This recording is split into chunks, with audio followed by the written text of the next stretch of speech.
ಕತೆ ನಿಮ್ಮ ಭಾವ ಚಾನಲ್ಗೆ ಸ್ವಾಗತ.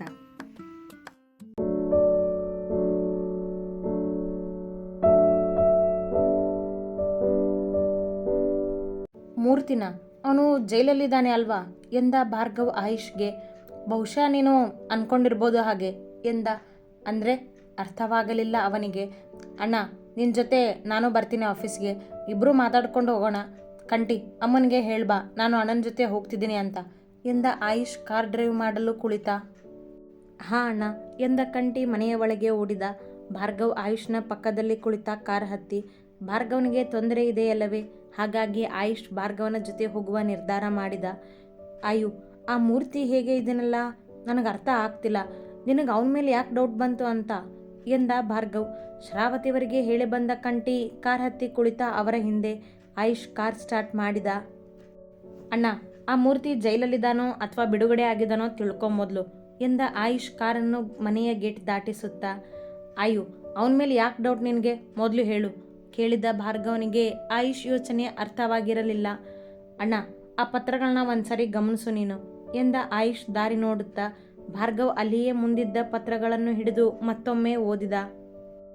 ಇದರಲ್ಲಿ ಏನಿದೆ ಆಯು, ನನಗೇನೂ ಗೊತ್ತಾಗ್ತಿಲ್ಲ ಎಂದ. ಅಣ್ಣ, ಆ ಪತ್ರದಲ್ಲಿ ಏನು ಬರೆದಿದ್ದಾರೋ ಅದನ್ನು ಬಿಡು, ಕೊನೆಯಲ್ಲಿ 2 ಗೆರೆ ಹಾಕಿದ್ದಾರೆ ನೋಡು ಎಂದಾಗ ಭಾರ್ಗವ್ ಎಲ್ಲ ಪತ್ರಗಳನ್ನು ಗಮನಿಸಿದ.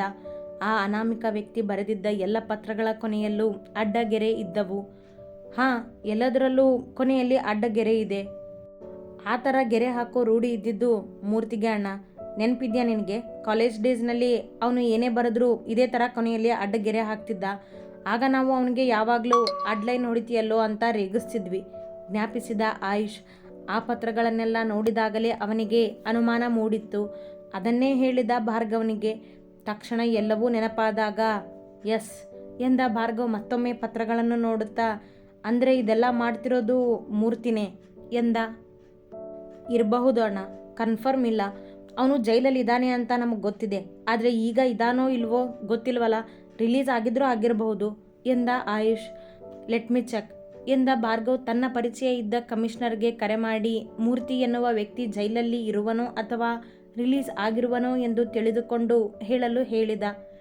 ಇದನ್ನು ಹುಷಾರಾಗಿ ಬಗೆಹರಿಸಬೇಕು ಅಣ್ಣ ನಾವು, ಯಾಕಂದರೆ ಇದನ್ನೆಲ್ಲ ಮಾಡ್ತಿರೋದು ಮೂರ್ತಿನೇ ಆಗಿದ್ರೆ ಹೀ ಈಸ್ ಸೋ ಡೇಂಜರಸ್ ನಾವು ಎಂದ ಆಯುಷ್. ಭಾರ್ಗವ್ ಕಾಲ್ ಕಟ್ ಮಾಡಿದ ನಂತರ, ನಾನು ಎಷ್ಟು ಡೇಂಜರ್ ಅಂತ ಗೊತ್ತಿದ್ರೂ ಅವನು ನನಗೆ ನೋವು ಮಾಡೋ ಧೈರ್ಯ ಮಾಡಿದ್ದಾನೆ ಅಯ್ಯೋ, ಸೊ ಈಗ ಡೇಂಜರ್ ಇರೋದು ಅವನಿಗೆ ಎಂದ. ಅಣ್ಣ, ಈ ಮೂರ್ತಿ ಯಾರು ಕೇಳಿದ ಕಂಟಿ ಭಾರ್ಗವನಿಗೆ ಮಾತ್ರೆ ಕೊಡುತ್ತಾ. ಅವನು ನನ್ನ ಕಾಲೇಜ್ ಫ್ರೆಂಡ್ ಆಗಿದ್ದ ಕಂಟಿ ಎಂದ ಭಾರ್ಗವ್ ಮತ್ತೆ ಮಾತನಾಡದೆ ಯೋಚಿಸುತ್ತಾ ಕುಳಿತ. ಆಗಿ ಹೋಗಿದ್ದನ್ನೆಲ್ಲ ಅವನ ಹಳೆಯ ದಿನಗಳ ಶತ್ರು ಮೂರ್ತಿ. ಆಯುಷ್ ತನ್ನ ಆಫೀಸ್ಗೆ ಕರೆ ಮಾಡಿ ಅಂದು ಆಗಬೇಕಿದ್ದ ಕೆಲಸಗಳ ಬಗ್ಗೆ ಹೇಳಿದ. ಕಾರ್ ಆಫೀಸ್ ತಲುಪಿತು. ಮೂವರು ಭಾರ್ಗವನ ಚೇಂಬರಿಗೆ ಹೋಗಿ ಕುಳಿತರು. 5 ನಿಮಿಷದಲ್ಲಿ ಕಮಿಷನರ್ ಕರೆ ಬಂದಿತು ಭಾರ್ಗವನಿಗೆ. ಮೂರ್ತಿಯ ಒಳ್ಳೆಯ ಗುಣಗಳಿಂದ ವರ್ಷ ಮೊದಲೇ ಬಿಡುಗಡೆ ಆಗಿರುವ ಎಂದು ಹೇಳಿದರವರು. ಆಯು, your guess is right, Murthy release ಆಗಿದ್ದಾನೆ ಅಂದಮೇಲೆ ಇದನ್ನೆಲ್ಲ ಅವನೇ ಮಾಡ್ತಿದ್ದಾನೆ ಎಂದ ಭಾರ್ಗವ್ ಆಯುಷ್ ಮುಖ ನೋಡುತ್ತಾ. ಅವನಿಗೆ ಮೊದಲಿಂದಾನು ನಿನ್ನ ಮೇಲೆ ಕೋಪ ಇತ್ತು ಅಣ್ಣ, ಅಲ್ಲದೆ ನೀನು ಅವನನ್ನು ಜೈಲಿಗೆ ಕಳಿಸಿದ್ಯಾ ಅಂತ ಈಗ ಅವನ ಕೋಪ ಜಾಸ್ತಿ ಆಗಿದೆ, ಅದಕ್ಕೆ ಇಷ್ಟೆಲ್ಲ ಮಾಡ್ತಿದ್ದಾನೆ ಅನಿಸುತ್ತೆ ಎಂದ ಆಯುಷ್. ಮೊದಲು ಅಮ್ಮನಿಗೆ ಕಾಲ್ ಮಾಡ್ತೀನಿ, ಪೊಲೀಸ್ವರೆಗೂ ಹೋಗಬೇಡ ಅಂತ ಎಂದವನೇ ಶರಾವತಿಯವರಿಗೆ ಕರೆ ಮಾಡಲು ಫೋನ್ ಹಿಡಿದ. ಪೊಲೀಸ್ ಯಾಕೆ ಬೇಡ ಅಣ್ಣ, ಗೊತ್ತಾಗುತ್ತೆ ಇರು ಎಂದವ ಶರಾವತಿಯವರಿಗೆ ಕರೆ ಮಾಡಿದ.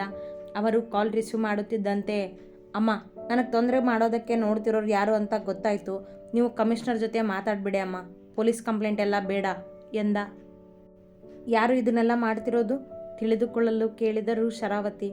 ಮನೆಗೆ ಬಂದಾಗ ಹೇಳ್ತೀನಿ ಎಲ್ಲನೂ, ನೀವು ಟೆನ್ಷನ್ ತಗೋಬೇಡಿ, ಆಯುಷ್ ನನ್ನ ಜೊತೆನೇ ಇದ್ದಾನಲ್ಲ ಈಗ ಎಂದವನಿಗೆ ಅವರ ಆತಂಕ ಕಾಳಜಿ ಗೊತ್ತಿತ್ತು.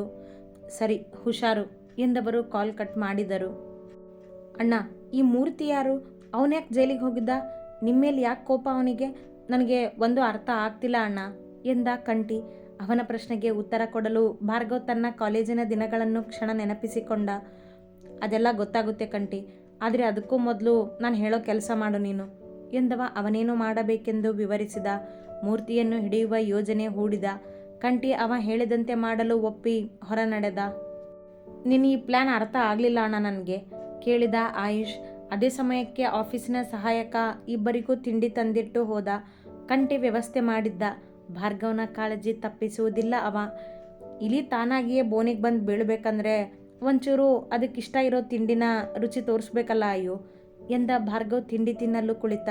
ಕೈ ನೋವಿತ್ತು. ಇನ್ನು ಸರಿಯಾಗಿ ತಿಂಡಿ ತಿನ್ನಲಾಗದೆ ನಿಧಾನವಾಗಿ ತಿನ್ನುತ್ತಿದ್ದ.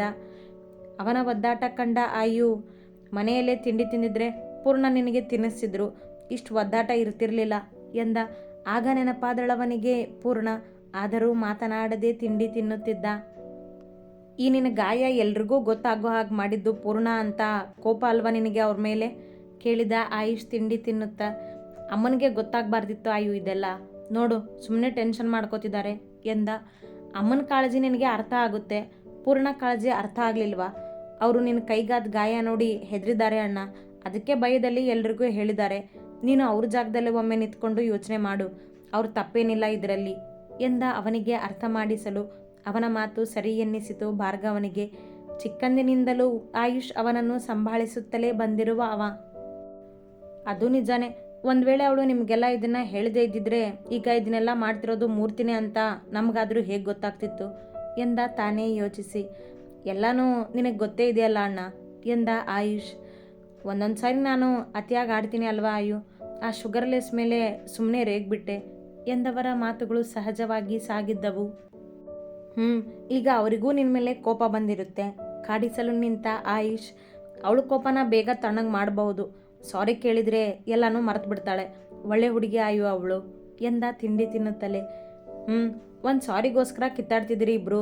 ಅಣ್ಣ ಸಾರಿ ಕೇಳು ಅಂತ ಎಷ್ಟೇ ಹೇಳಿದ್ರು ಕೇಳೋದಿಲ್ಲ ಅಂತಿದ್ದೆ ನೀನು, ಆದರೆ ಈಗ ಸಾರಿ ಕೇಳ್ತಾನೇ ಇದೆಯಾ, ತುಂಬ ಬದಲಾಗಿದೆಯಾ ಅಣ್ಣ ನೀನು.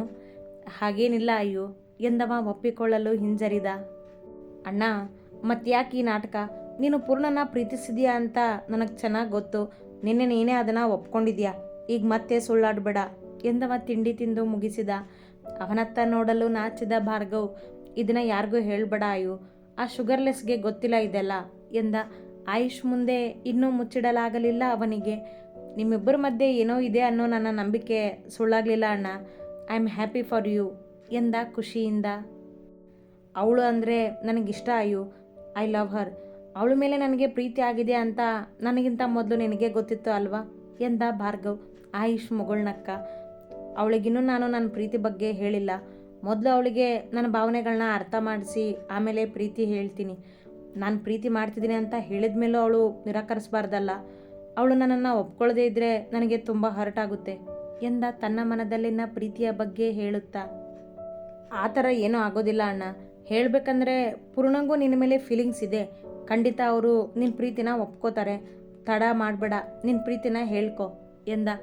ಹಾಂ ಹೇಳ್ತೀನಿ, ಆದರೆ ಅದಕ್ಕೂ ಮೊದಲು ಈ ಮೂರ್ತಿ ಸಮಸ್ಯೆನ ಬಗೆಹರಿಸೋಣ ಎನ್ನುತ್ತಾ ಕೆಲಸದ ಕಡೆ ಗಮನ ಕೊಟ್ಟರು ಇಬ್ಬರು. ಅತಿ ಹೆಚ್ಚಿನ ಕಥೆಗಳಿಗಾಗಿ ಹಿಂಬಾಲಿಸಿ ಪ್ರತಿಲಿಪಿ ಆ್ಯಪ್ನಲ್ಲಿ ಪ್ರತಿಮಾ SH ಅವರನ್ನು.